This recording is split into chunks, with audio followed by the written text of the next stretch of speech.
And again, there's so many other conversations why, like, I was listening to Naval Ravikant, who was talking about the idea of getting credentials, right? Like, you can keep building on your degrees and credentials, and I am this, I am that. Smart people, capable people don't let themselves be pigeonholed into one definition. That is a disease of credentialism because we created this university and now you got to go to university and you got to get a degree in something. Then people say, well, what is your expertise? What is your credential? That's a question dumb people ask. Smart people don't ask that. Smart people don't need to know your credentials. They just talk to you for 5 minutes and they figure out if you know what you're talking about or not.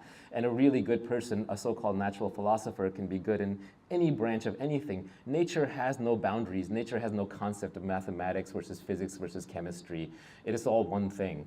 And to anyone who's either meditated or done psychedelics or read enough books, they've figured that out. It's all one thing. When you find one thing, it connects to the next thing, connects to the next thing, connects to the next thing.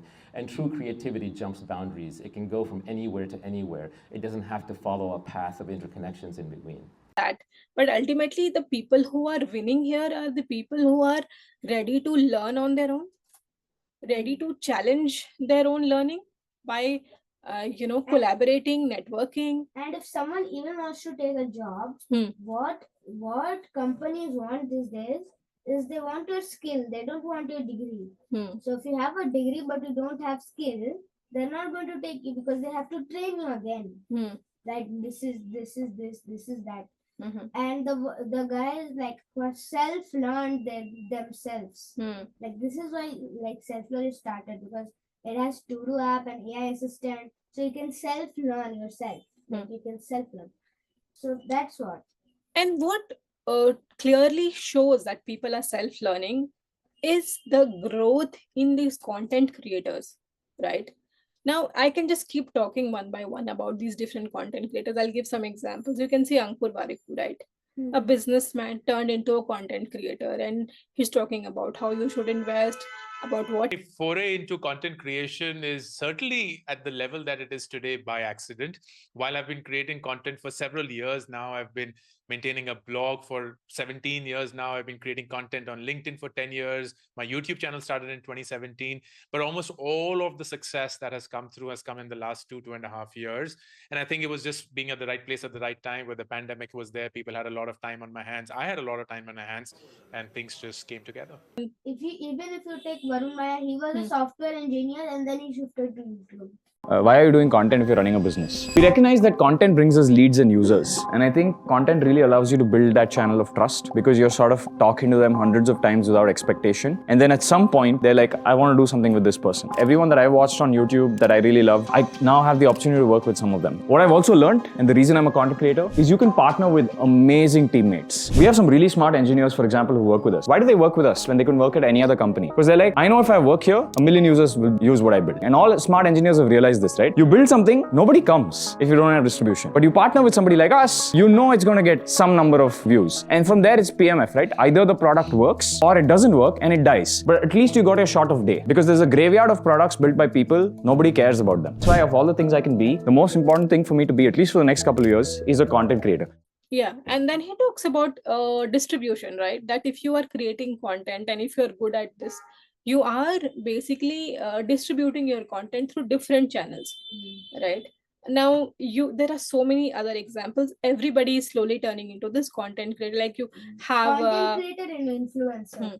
Yeah, you have Raj Shamani, who's talking about different topics now. These right? guys are content creators. Yeah, you can. And you have all business turned content creator at the same time. All these people have their businesses as well. Yeah.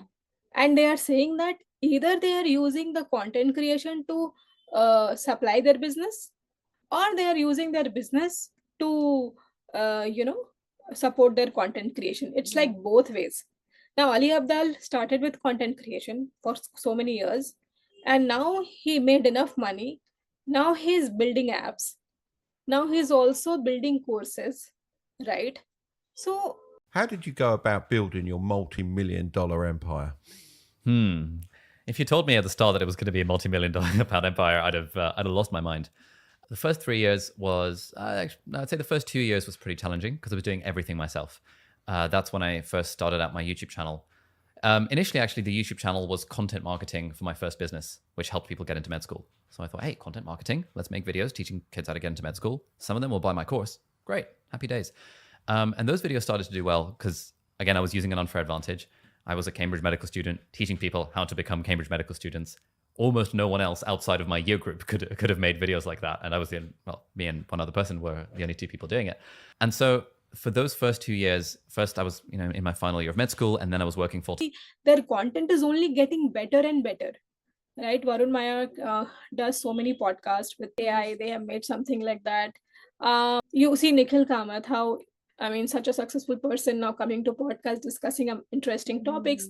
And I think who is getting the advantage here? So even with this podcast, we never did it with the intent of making money. We thought we will create really educative, informative shows, put them out for free. But what we also realized is we have to inculcate and encourage the audience to give money. The high that they get from that is also very addictive. And it's not about the quantum of money, but allowing the audience to pick where that charity is happening, I think is a great idea towards getting people involved in. I think the public who really wants to learn, the audience who wants to learn, have so much for free. Yeah.